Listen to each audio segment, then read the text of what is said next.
Welcome to Sports Talk with Steve Jones, the daily talk show with the voice of Penn State football and men's basketball. You never know what special guest may stop on by any given day.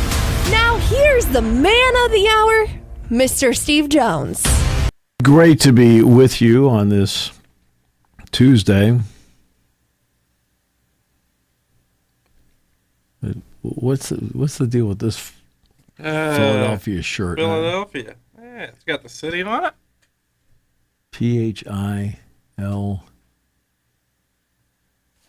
I think it's just PHI, right?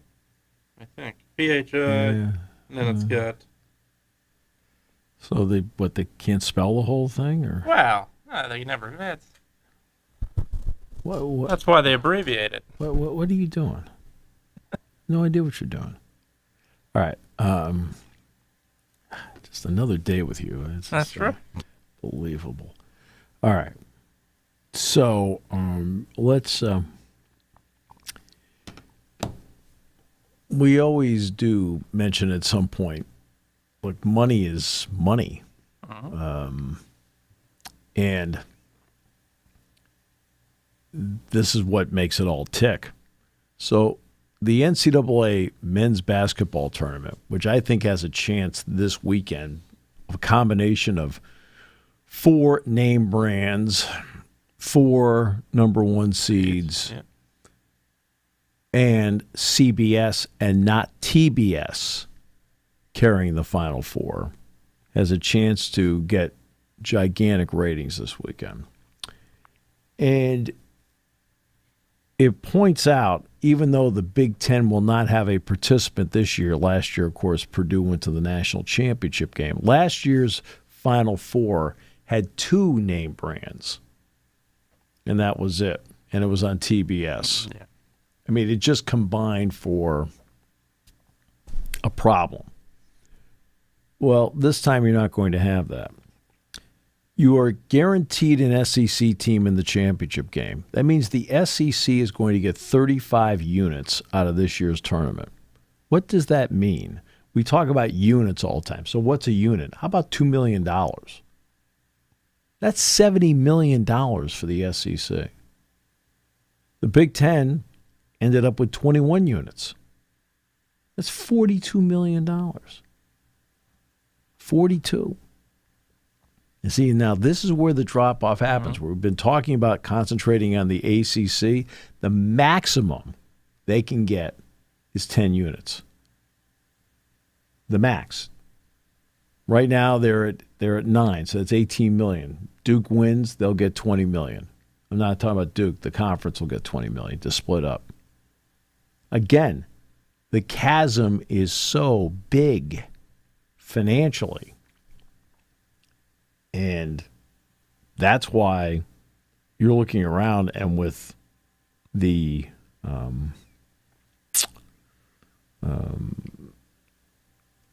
when you look around and take a long, hard look at the financial future of the ACC and the Big 12, especially the ACC, it's bleak. They have a TV deal that doesn't work and has been extended. They have now changed their revenue share to have the top 4 get more, which means the bottom gets less. And Penn State's neighbors down the road are in that 7% less. It is, I mean, they've got problems. The ability to compete. So in this particular year, 2 SEC teams come in to the Final Four. And they'll play each other. But the SEC being great in basketball in this particular year, and it's cyclical. They have 70 seniors and so forth. 70% of the starters, 70% of the starters in the SEC were seniors this year. So it's cyclical, but it's going to be, in terms of this kind of dominance, you're not going to get 14 out of 16 in next year. You're still going to get a lot. A lot, yeah. Sure. You probably get at least 10. Yeah. But what they bring with them are extremely passionate fan bases. The SEC part of the country, stretching from Florida all the way to Texas, and as far north as Tennessee and Kentucky, and even Oklahoma, and Missouri, I guess, right? The passion for the front of the jersey is off the charts. The front of the jersey means everything down south. Hey, I may be an Alabama football fan. Alabama's good in basketball. Let's go. Let's watch. Okay. And Alabama made the Final Four last year. I think it was UConn got them last year. I think so. Yeah. Yep. Yeah. And so, like, Auburn's in. Ooh. Incredible. Florida's in. Mm-hmm. Incredible. People rally around that. Duke is a national brand. Right? And then there's Houston, which is, they represent the Big 12, but they don't bring any, they'll bring a big market to the table, but they don't bring that kind of cachet that the other three are going to bring. But that's what the SEC brings. When you have SEC teams involved, it doesn't matter if it's women's gymnastics, doesn't matter if it's baseball, obviously football, or men's basketball, or the women's basketball tournament. They bring people. They bring eyeballs to TV sets. And now they're bringing money. Greg Sankey brought in Mike Tranghese as an advisor. I'm not saying Tranghese has everything that, he has a little bit to do with it when you have somebody that smart involved that understands basketball and the landscape. And this is where I do give Brett Yormark a lot of credit in the Big 12. He's been pushing the basketball end of it in the Big 12 for a while now, to the point where, he was, how hard was he working to get Gonzaga to come in? Like as a basketball, because he saw he talked to UConn about coming in. The Big Ten has understood it for a while. Thus, the Big Ten usually is well represented. Usually. This year it's 8. And again, the money is significant. When you hear about units in the women's tournament, it just isn't. It's not even the same realm. It's great that they've gone to the unit system in the women's tournament. I think that's great. That's a big step forward. But with all due respect, in a relative sense, it's pennies on the dollar. There'll be media people that will make a big deal out of it. But when one tournament's $1 billion and the other tournament's $65 million, there's a $935 million gap between the two. It's pennies on the dollar. Okay. Somebody has to at least spell that out to everybody, because it's honest and it's not trying to promote things in such a way where it sounds disingenuous. So that's where we are with that. And that's this weekend coming up. But you've got great matchups. You've got the best defensive team in the country in Houston.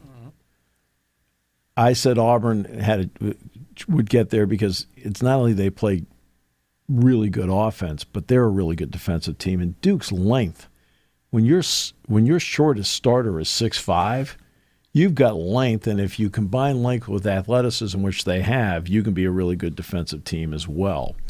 And Florida's just deep. I mean, they're deep. We talked yesterday about the coaching matchups. You've got 3 survivors. and John Schreier rhymes with choir. He's the choir boy. So, I mean. After that conversation yesterday, someone actually asked me, Why did Indiana get rid of Kelvin Sampson? Well, there's... if you ever heard the word violation, yeah, that's...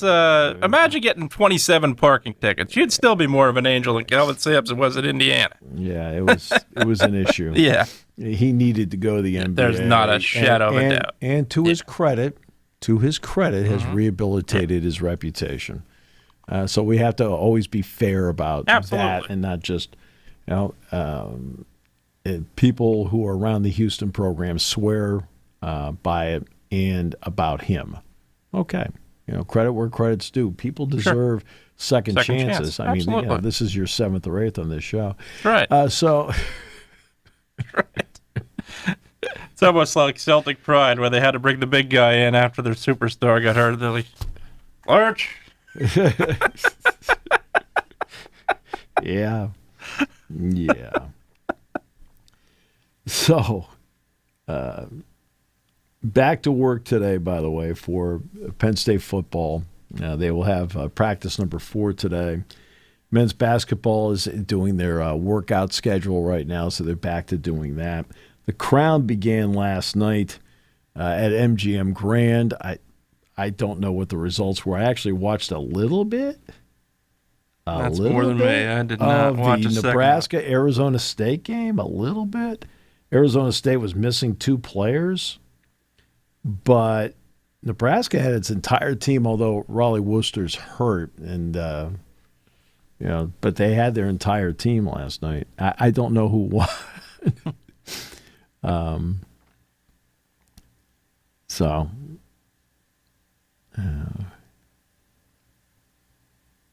This is going to be, and as for Penn State football, a couple guys I want to at least point out that are coming back,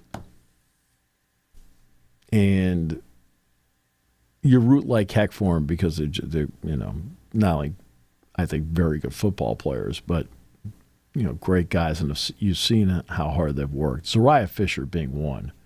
He's gone through a couple of really tough injuries, and his attitude has never wavered. He has worked and worked and worked. You work so hard like he did the first time, and then it happens again. Yeah. Right? Well, some people will be like, oh, and sulk for weeks and weeks. No, he got back to work, and he's out there now. Keon Wiley, right? Got hurt last year in the spring.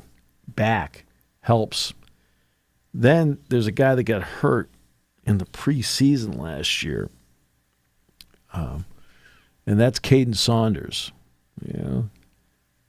And Saunders is back, and it's great to see him back out there, and it appears to be moving well and has a level of fluidity to his game that is great. It's great to see Peter Gonzalez back out there doing things. At some point, they'll get Alonzo Ford and Anthony Donko back. Not in the spring, okay? But at some point they will. When I was talking to Devon J. Thomas the other day, we were talking about the defensive tackles, and we were talking about Zane Durant. We were talking about Xavier Gilliam. We were talking about Ty Blanding. I think Liam Andrews' name came up. All right, and he says, don't forget about Zoe. That's Alonzo Ford. Yeah, Ford, yeah. And Alonzo Ford is, he's dropped some weight. I think he's dropped like 15 pounds. But his explosion, in terms of how he gets off the ball, and then how he tracks somebody, for a big man, he moves well and he moves with quickness. So it's just great to see some of those guys back out on the field, trying to work their way into more playing time and opportunities. But just getting them back out there is just big for them, and I think it's big for the team to see them back out there as well. And this will be practice number 4 today, and by the time the week is over, you'll be 40% of the way finished with spring practice. So, yeah. I think that, I mean, that's where it is. You've got a secondary that features A.J. Harris, Elliott Washington, Zakee Wheatley. They are all candidates for all Big Ten. Absolutely. DeJuan Lane, getting him experience last year, I think is paying off for him now. King Mack, just getting him back in the program. Well, when he transferred out a year ago, that one really took me aback. I was like, oh. Now, at this point, when he transferred out, they had KJ Winston, but I kept thinking to myself, he's going to play a lot. He's going to play a lot. He's going to play a lot. I have no idea, what his reason or reasons were or what, who knows? All I know is that when he came back, I was like, okay, that was big. Getting that added experienced guy back there makes a big difference. Antoine Belgrave Shorter, of course, had moved from corner to safety. He had never played safety before. He'd always been a corner. So he had to get used to it at the end of last season, playing in that spot. And, that certainly helps him. Johnny Mitchell is another guy that can step up and do some things. Of course, you already have Zion Tracy. And a guy that people don't talk about that often is a Davian Collins. You haven't really heard much about him. Davian Collins is a good football player, right? And he's just a good player. That secondary has a lot of guys that can play. Vabu Toure can play. You got him back there. We'll see what Lamont Payne can do. Sometimes guys get forgotten by the fan base, not by the coaches. Not by the coaches, right. Because sometimes it's an out of sight, out of mind thing, or maybe even a Colin Dinkins or somebody like that. But that's where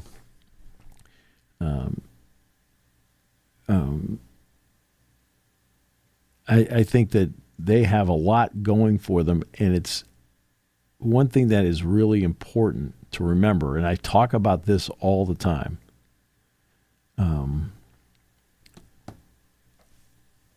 Is when I look at a team, I do not look at 11 starters. Oh, I know who's starting. And when you open the game, you talk about who's in the starting lineup. Right? That's not the issue. When they announce it in Beaver Stadium and they put it up on the video board, that's the starting lineup. But I look at it that the way Penn State plays it, that you have probably 20 to 25 guys on defense, for example, that I consider starters because of the way they rotate players in. And the way that, if you're going to get meaningful reps in the first and second quarters of games, if you're going to get meaningful reps in the fourth quarter of a game, even though you didn't start, to me, you're a starter. Yeah, absolutely. Right? Just means you didn't open the game. You weren't the opener. And I think that that offensively, it's the same story. Now, the offensive line, you could have 8 or maybe 9 guys ready. Dawkins, Ioane, J.B. Nelson. J.B. Nelson's one of those quiet guys that came back that a lot of people haven't talked about. Because it was important. It was obviously very important that Ioane came back. I think it was very important that Drew Shelton came back. But Nelson was one of those guys that quietly he's back. And I think he has a chance to be a real impact player. Rucci, Javen Williams, Cooper Cousins. I mean, look at the guys that you can put out there on that offensive line. And I think that it makes a big difference that you can go as many as 8, 9 guys on the offensive line. It doesn't mean you're out there freely rotating them in, but you might be able to have some guys that are fresh in the fourth quarter because of that. Deep at tight end, I mean, Colin Dinkins. Okay, between Dinkins and Reynolds. Now, which one am I going to say is a starter? Or are they both starters? Okay. You'll get Andrew Rappelier back. And what about Olish? Yeah. How many wideouts do you want to play? You're not going to play 3 the entire time. Last I checked, Singleton and Allen are both starters. Yeah. So that's why I don't look at 22 starters. I mean, I look at as many as 45 guys that are starting on this team, maybe 46 guys that are starting on this team. To me, they're starters. If you're playing, if you are not out there giving like a rest series for a starter, because they don't do that. They rotate guys. If you're in part of the rotation and you're getting meaningful reps in each quarter, to me, you're part of the starting group. It just turns out you're not the person opening the game. And that's why when, for example, they start labeling, and other programs do this too, that rotate guys. Now, you notice the rotation does, like the NCAA basketball tournament, tightens up a little bit at the end of the year. But Penn State didn't tighten it up all that much at the end of the year. Right? They didn't tighten it up very much at the end of the year. Because what happens is players earn trust. Trust earns playing time. And trust and playing time in the big games because you've earned both. Yeah. And then you talk about young players at linebacker. I mean, the older players like DeLuca, Rojas, Tamir Robinson. This is a big spring for him, I think.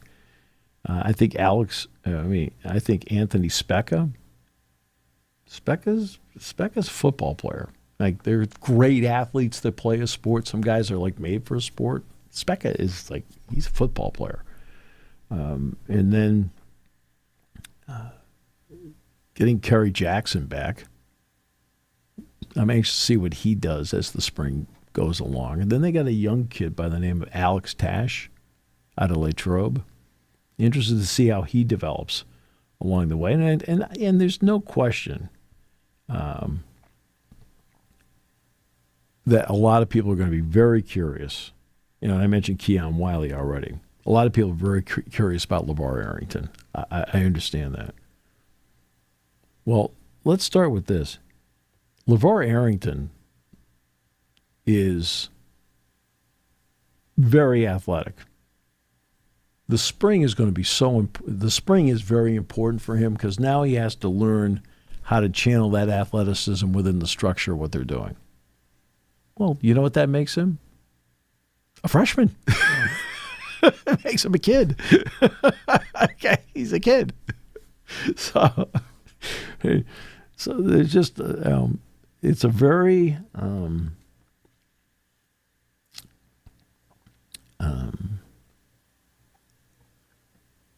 it's they got a lot of pieces here. As for Jim Knowles, I talked to Dominic DeLuca the other day.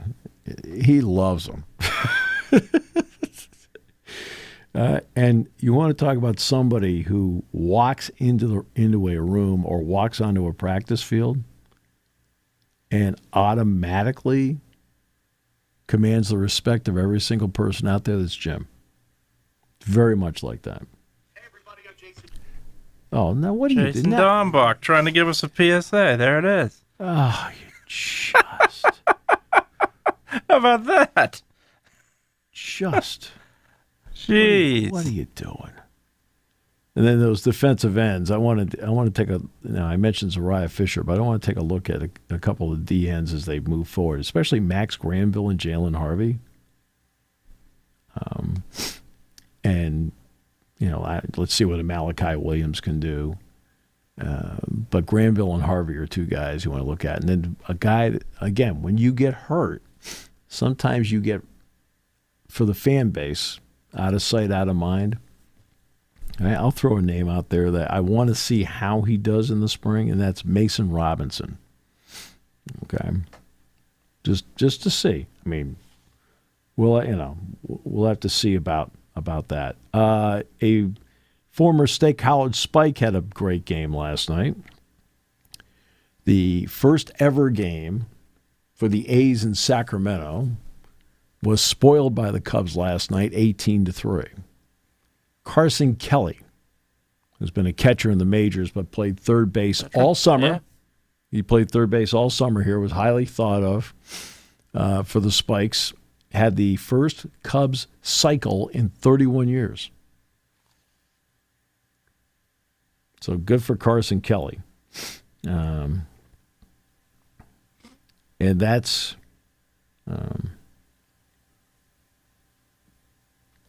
that's something that I think is notable when a former State College Spike does something. But also for Sacramento, it was a capacity crowd of 13,000 whatever, right, in West Sacramento last night. Evidently, they have sold.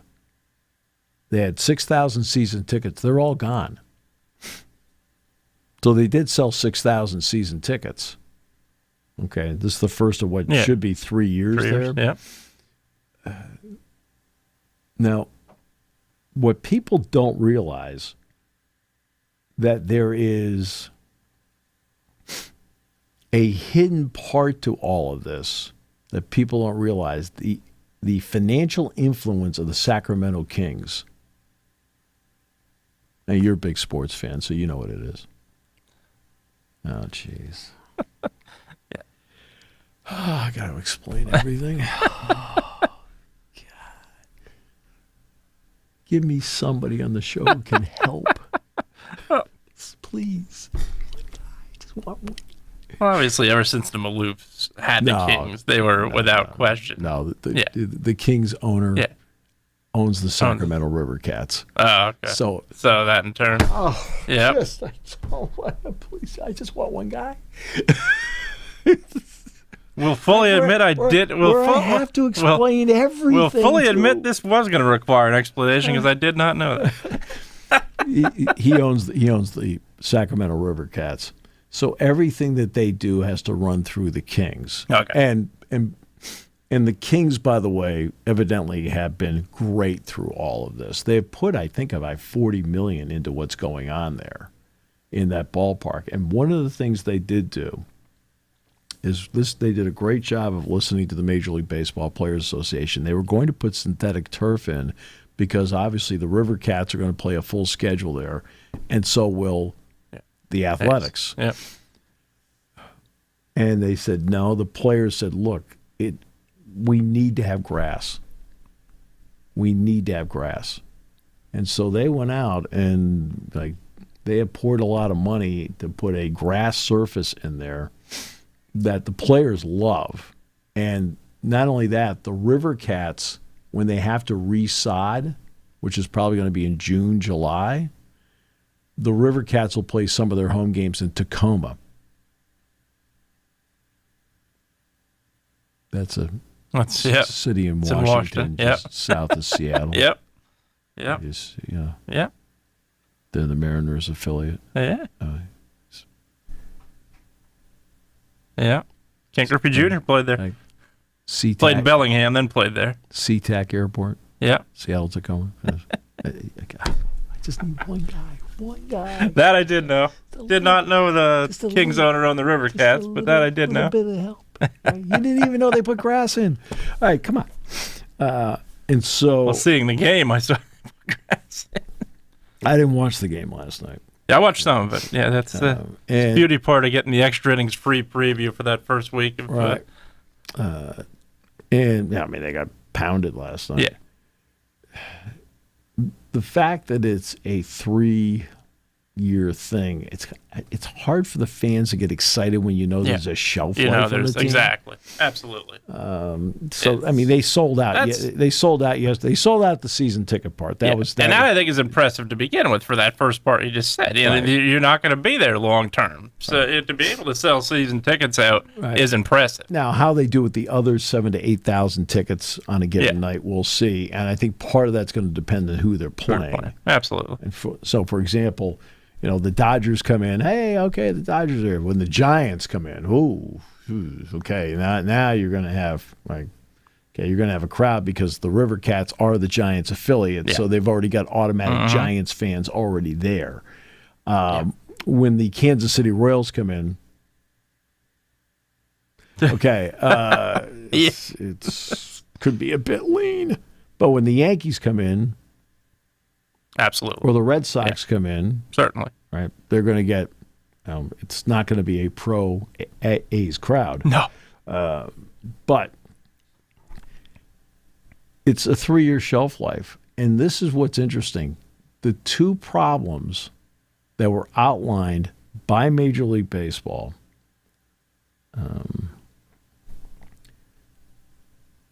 On expansion,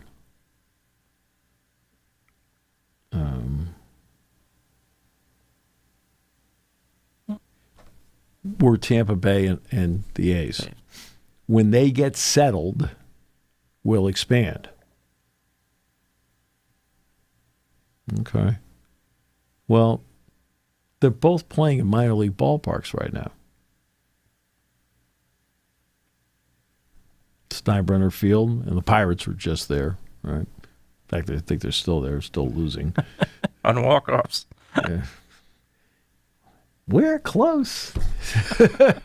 Okay. And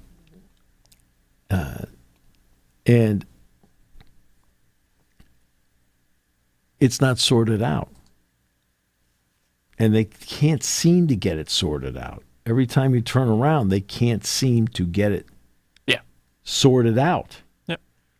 And you talk about the A's and Giants like you just did. I think that's one of the big things in baseball that, when interleague play first started, everybody wasn't playing everybody. So you had the excitement and the ticket sales was the big part of it too. Obviously, Pirates played the Yankees for the first time since the 1960 World Series, PNC Park 3 straight days. That place was on fire. Sure. And it obviously, when interleague play first started, you had the A's and Giants series first.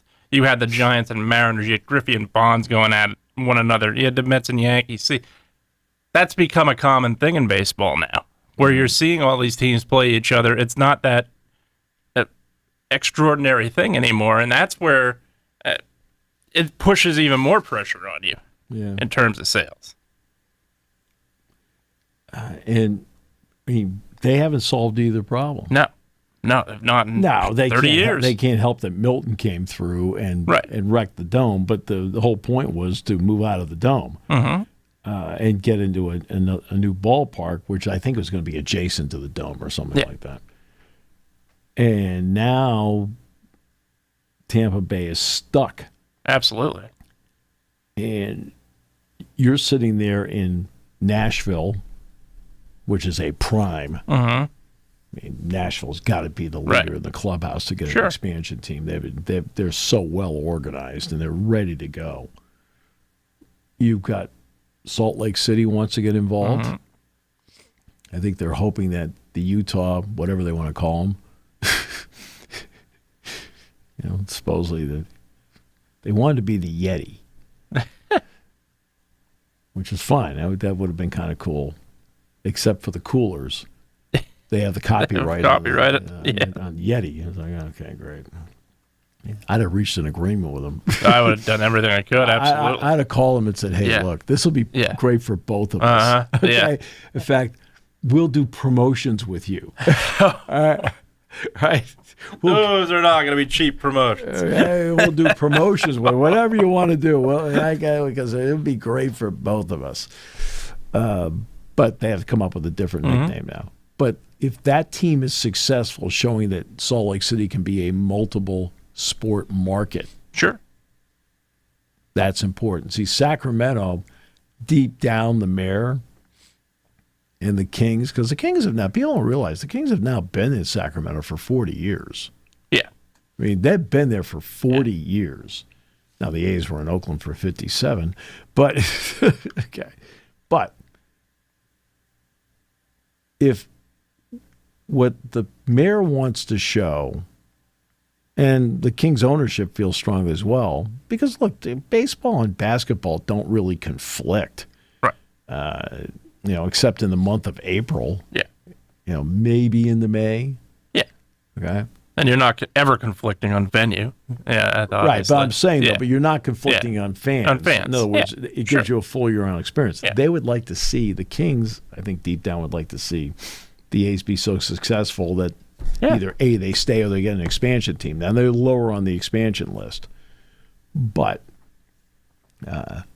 they can't, Major League Baseball doesn't feel like they can expand right now because the two problem franchises that look like they had things solved, Vegas They don't. Yeah. and Rays. and the Rays, is not, they aren't solved yet. They aren't solved yet. And that's... And the unfortunate part of it is, obviously, with the Rays, no matter... The other part of it is just the track record. No matter how successful they were in the World Series in 2008, you still just didn't draw. And that was... Wow. And the location's terrible. That's a big part of it. Well, you ever been to that ballpark? Never been there. Whew. Yeah. I mean, I haven't been inside the ballpark. I went by the ballpark. Tropicana. Yeah. Yeah. And then same thing with Oakland. Ever been to Oakland's ballpark? I've seen Oakland. Yep. Yeah. Yeah. Oakland's bad. Right. Was. Yeah. Yeah. It's not great. Yeah, and for a team, especially in the A's, a team as premier as they were in the 80s into the early 90s, and that team should have absolutely, it's not a knock on Tony La Russa, the guy's a Hall of Fame manager, that team should have won more than one World Series with how loaded they were. Sure. There's no question about it. But with that, playing in that kind of ballpark, that's embarrassing. Yeah. Well, it is.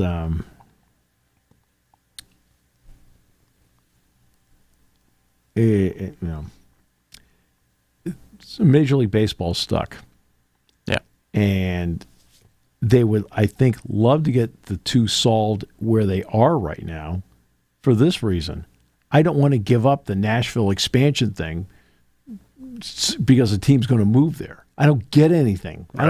I don't get as much because expansion is worth billions. It's worth billions.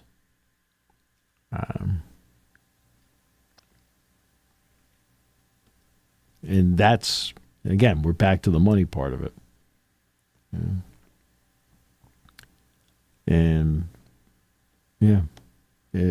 but Carson Kelly did get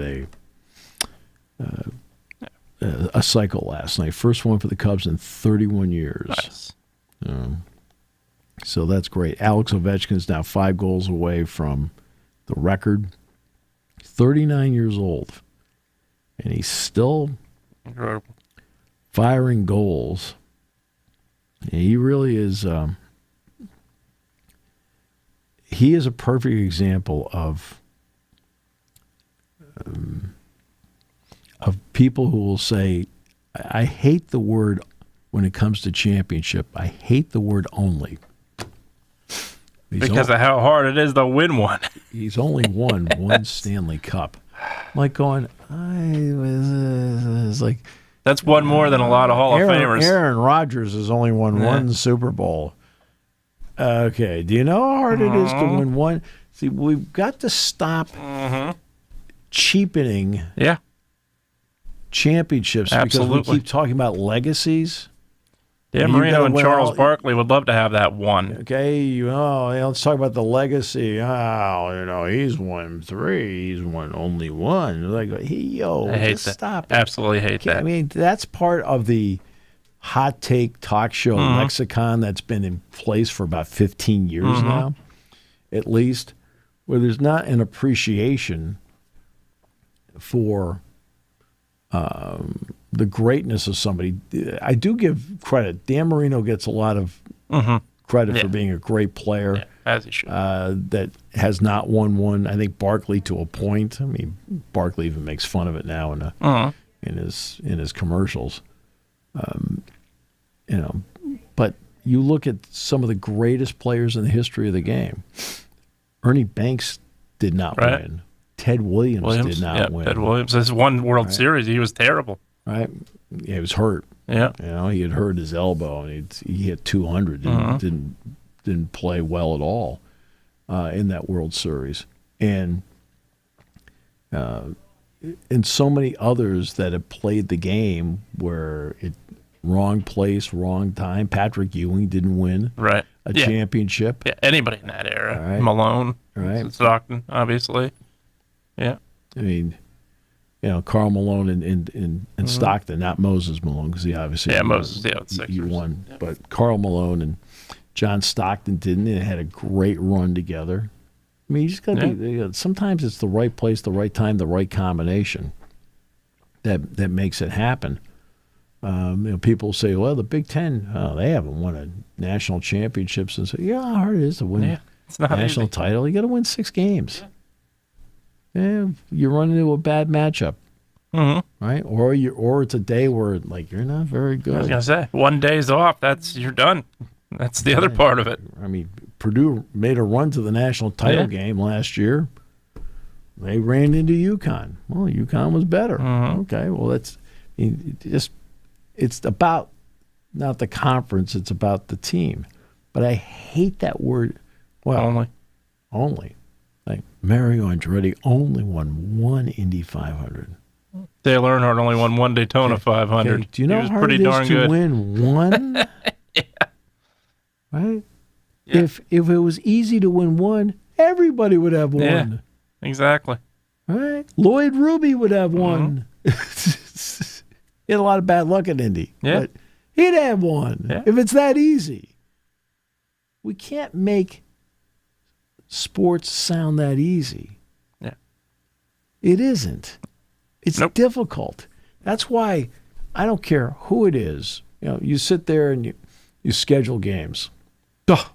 What are they playing that team for? And all of a sudden, it gets to be 6 o'clock at night on a September evening. You mean Northern Illinois beat Notre Dame? Do you think there's anybody that when they saw the schedule thought, what are they scheduling that game for? I'll bet that game. What are they scheduling that game for? Right? All week. What are they playing this team for? What the heck? It's just one of those. I'll give you one. This is one of the great. Hear you all the time. I always love when they refer to how they're playing a garbage opponent. I always love when I hear that. Garbage opponent. Was Northern Illinois the garbage opponent? I bet they were. Who won the game? Oh, yeah. Why? Because winning's hard. It doesn't matter if you're playing SMU in a playoff game or Boise State in a playoff game, or you're playing Northern Illinois in a regular season game. You've got to go out and you've got to figure out a way to win the game, regardless of what the outside noise happens to be. That's why I can't stand they're a garbage opponent. Well, are you the prohibitive favorite? Yes. Are they a garbage opponent? Please, stop it. You don't know how the game's going to play out. Nobody does. It's a fresh slate every game. That doesn't mean that you're not the prohibitive favorite. You are the prohibitive favorite. And I'll say that on the broadcast all the time going in. I said, look, everybody knows Penn State's the prohibitive favorite today.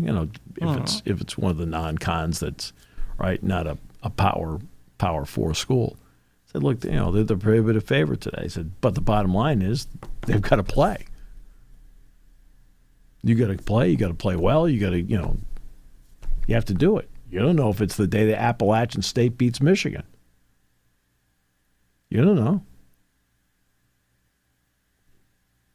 It happens all the time. I mean, my goodness, Villanova, of course, didn't make the NCAA tournament this year. But my goodness, Villanova in the non-con lost to Columbia by 10 points. Mm-hmm. Columbia? Last I checked, Columbia did not make the Ivy League tournament.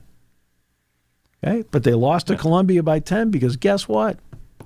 Villanova didn't have it that day, and Columbia, to its credit, played really well. It happens. Right? And there's Gardner-Webb beat Kentucky. And there's, Gardner-Webb beat Kentucky one of the a couple years back. Yeah. And guess what? Hey, you have to appreciate winning is hard. Yeah. And I keep trying. Okay. Now it's easy when you get to this part of it. Like let's take Penn State and the Frozen Four. Okay? 2 years ago in their spot, and the game against Michigan was just, a rock fight between those two. And Penn State's leading 1-0 in the third, and Michigan scores, forces overtime, and then the gut punch is that Michigan then scores again in overtime, and they win, and they go to the Frozen Four. You get that close because it's hard. Uh-huh. You watch that game on Sunday.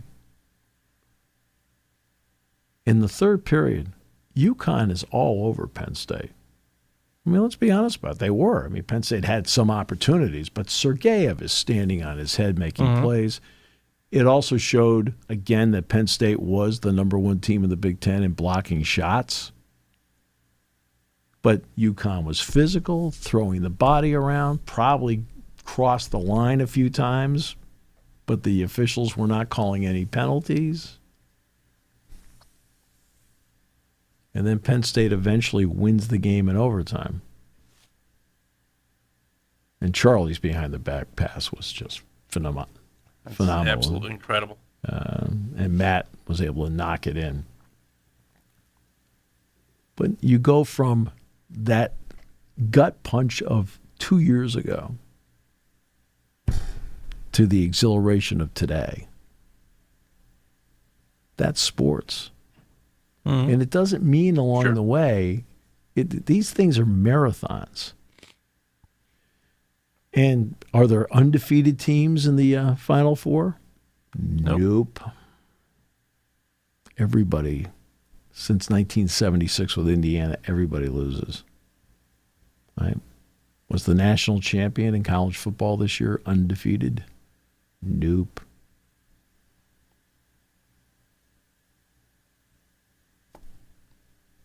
They lost twice. Yep.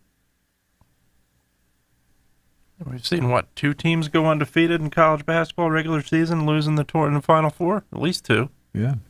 UNLV and Kentucky. Yep.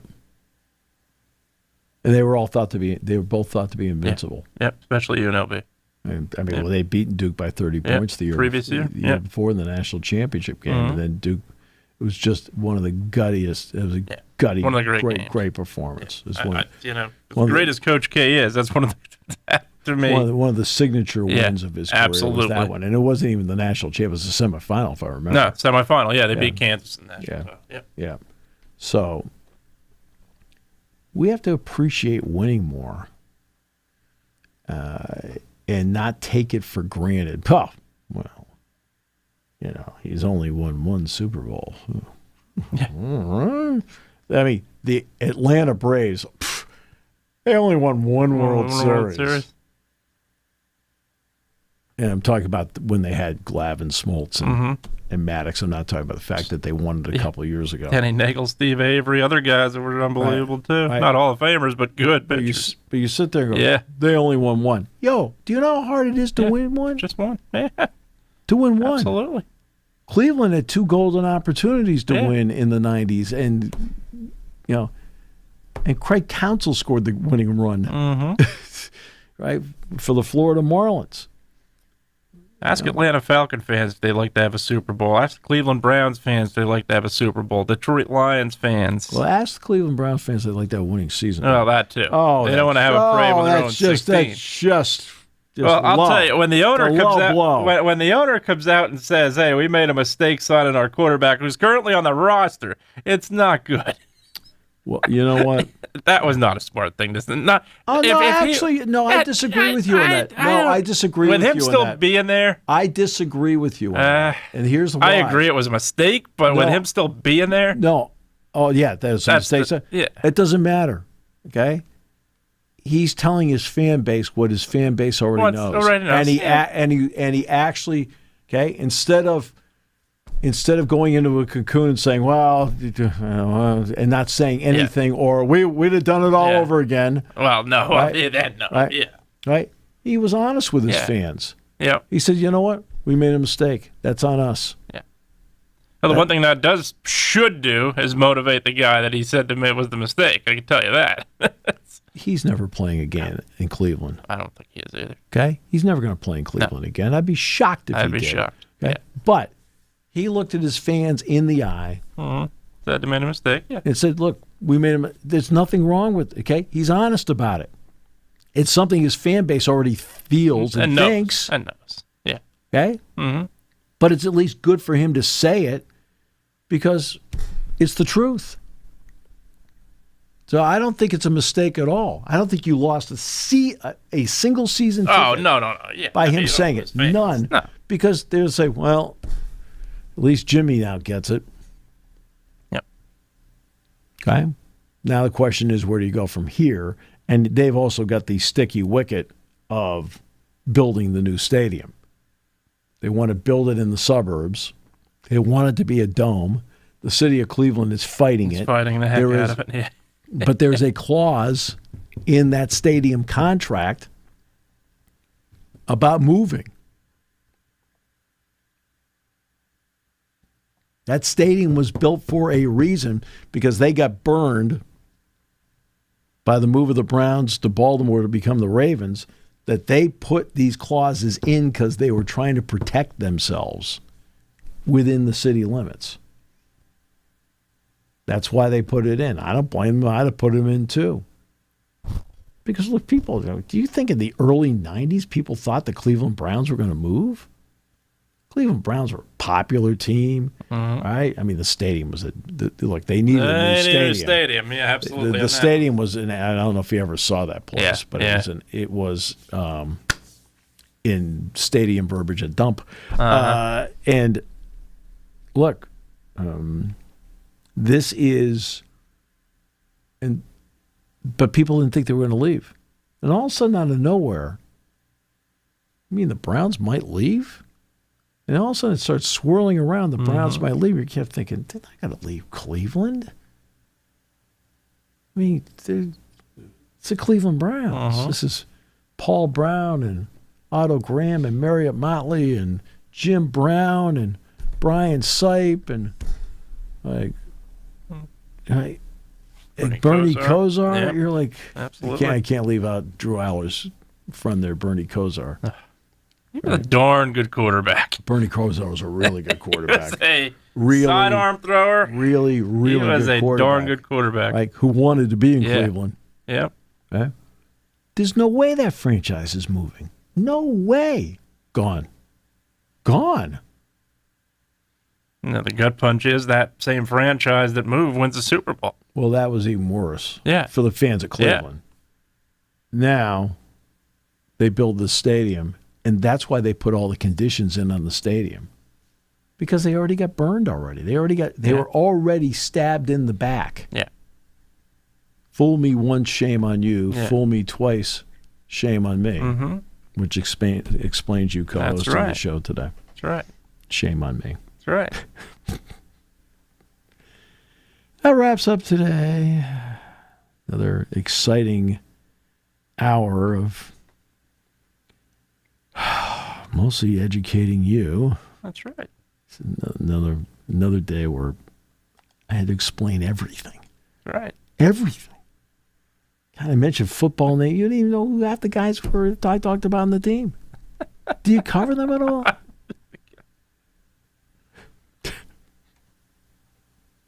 Just asking. I mean, maybe if you spent less time at Metallica concerts. That's right. And maybe more time looking at the team. You absolutely did fool me on the Sacramento owner. That I did not know. I think I fooled you on the fact that Singleton and Allen were both back. Golly.